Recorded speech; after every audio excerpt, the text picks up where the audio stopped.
Ross Chastain wrecks after racing Denny Hamlin side by side for the lead on a late restart.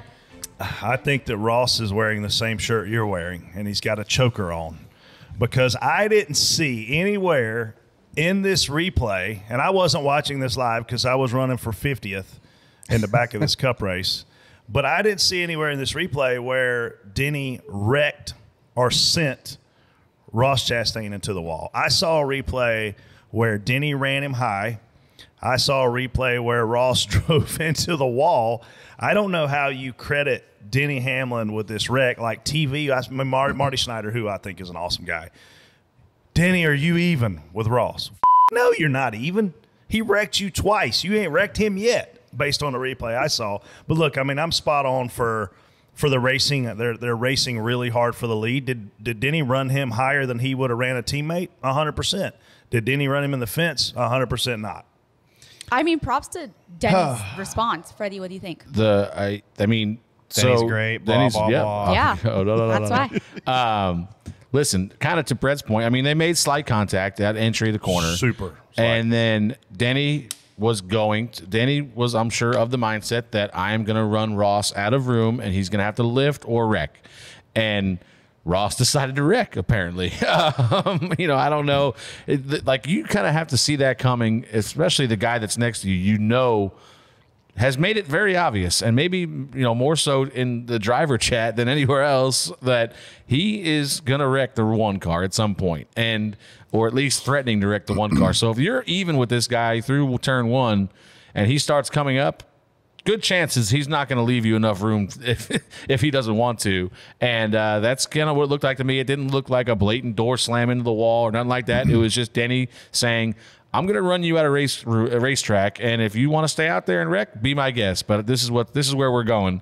And then Ross stayed in the throttle and kind of drove straight in the fence on exit of one and wiped out the four and a couple. And I don't think he got anybody else, but that didn't. I mean, Christopher hit the wall, I think. Christopher did get the fence. That hurt your feelings. TJ, spot on, spot off. I got multiple issues right here. You could say that again. I have multiple things about this. Let's hear it. Why are you so nice about it? Denny, why are you so nice? I mean, I was like as gracious as you could be. Like, look, you're just going to lift or you're going to hit the wall. I mean, that was so nice of him to be like that. I mean, he could have wrecked him straight up. He could have just door slammed him straight in the fence and been done with it. Yes. So it was very nice.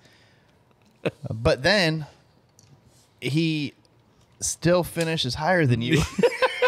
That's a real so like, what a perfect storyline for Denny that just gets ruined. Then it just totally erases everything. But I did think it was that was the nicest payback that you could give somebody. I mean, he literally just said, look, you're going to lift or you're going to hit the wall. I'm not really going to wreck you, but I'm going to put you in a position to basically give me the lead or you're going to wreck. And he did a great job at that, which is I was expecting more fireworks out of it than that, but I think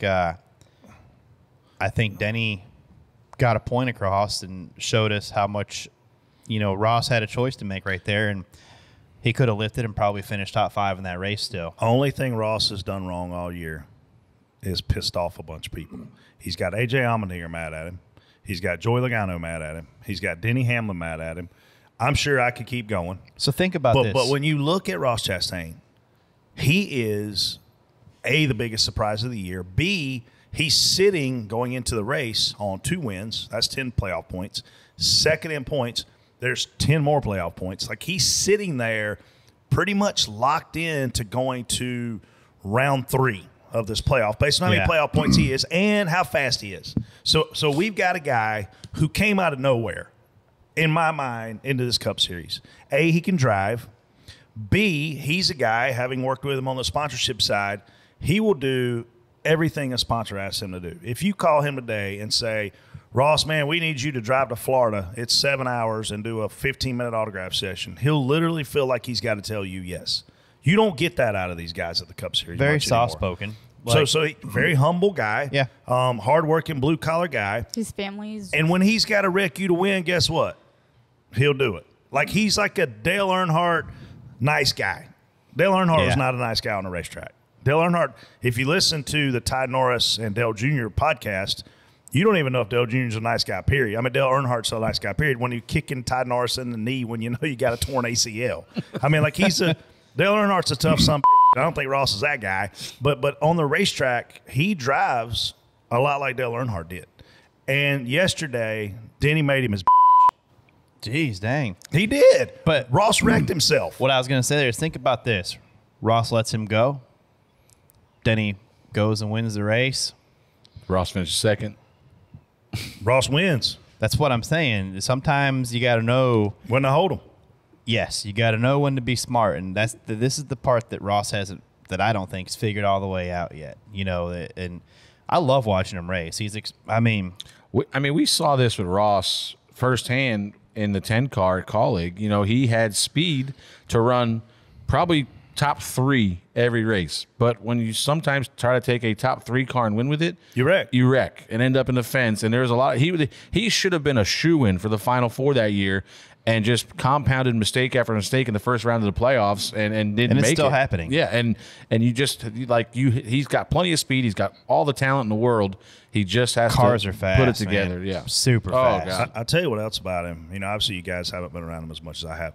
When he puts a helmet on, he goes out there and races, and when the race is over, if you ask him about something, he doesn't always know what you're talking about. He is so caught up in that go fast this particular lap. Get us all I can get, 110%. Yeah. Then when you're like, hey, man, Ross, you know, this happened, he's like, well, I don't know what you're talking about. Like he literally blinders on, you know, which is a good thing. You know what this all comes down to? The damn leprechaun. The leprechaun. We've got exciting news. OfferPad wants to buy your home. Go to OfferPad.com right now and tell them all about it. You'll receive a cash offer within 24 hours.